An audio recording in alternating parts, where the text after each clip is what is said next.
Our brains are programmed to be able to tune into a story so intensely that the world around us is obliterated. Being able to do this relies largely on the sense of presence that a user feels. This sense of presence depends on two components, the media characteristics and the user characteristics.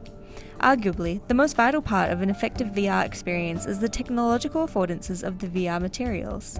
For instance, 3D experience compared to a 2D experience increases the immersion by replicating the aesthetic conventions of a real-life situation. A study done on the variables that affect the sense of presence confirmed this by revealing that bigger screens, more realistic sounds, and a good quality headset elicited a higher sense of presence than a PC. This being said, you don't necessarily need total photo and audio realism to produce a VR experience. But without the realism of these media conventions, it can cause a shock to the user as it breaks the reality of VR. This then results in a lower level of immersion that VR producers try to avoid. Shocks can come from poorly designed elements that either don't match the user's expectations of the environment or aren't consistent with the rest of the experience. The most common shocks that we experienced were lag, calibration issues, and motion sickness. However, we still had a very positive experience and were impressed by the technology. I played the horror game and it was really realistic to the point where I was genuinely scared, so I pulled back, but then I got caught up in the wires, which kind of pulled me out of the immersion.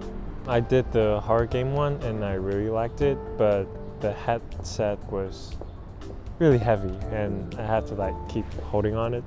I did the Google Earth experience and it was just a bit laggy and jerky, so I felt a bit motion sickness. Motion sickness was a common reaction from the early attempts at VR in the 90s. This was a result of the lo-fi visuals and imprecise controls that caused disjunction between the frame speed and the expectations of reality. However, with increasing quality in graphics, equipment, and simulation, the shocks associated with VR are significantly decreasing. Immersion through sense is definitely improved. Sam is an 18-year-old avid gamer, already interested in increasing that immersive feeling through playing in total darkness. We spoke to Sam about his thoughts regarding moving towards VR. I first played VR at a friend's house on a PS4, which was Rick and Morty. Somewhat different because I was standing up and using my whole body, moving around. The storyline and the first person view and how colourful it is really makes you feel involved. Though Sam has some concern about the cost of VR tech, he is excited and optimistic about upcoming advances.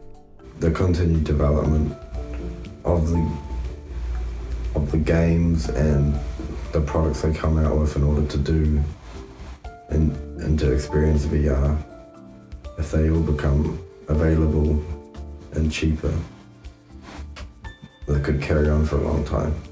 So what do you think will happen with VR in the future?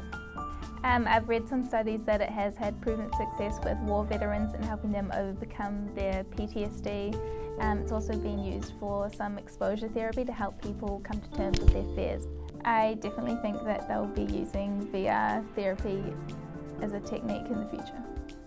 I think we could be moving towards some sort of bodysuit to put in the element of touch, kind of like in Ready Player One. I think in 5 years you'll be able to feel what you feel in the game.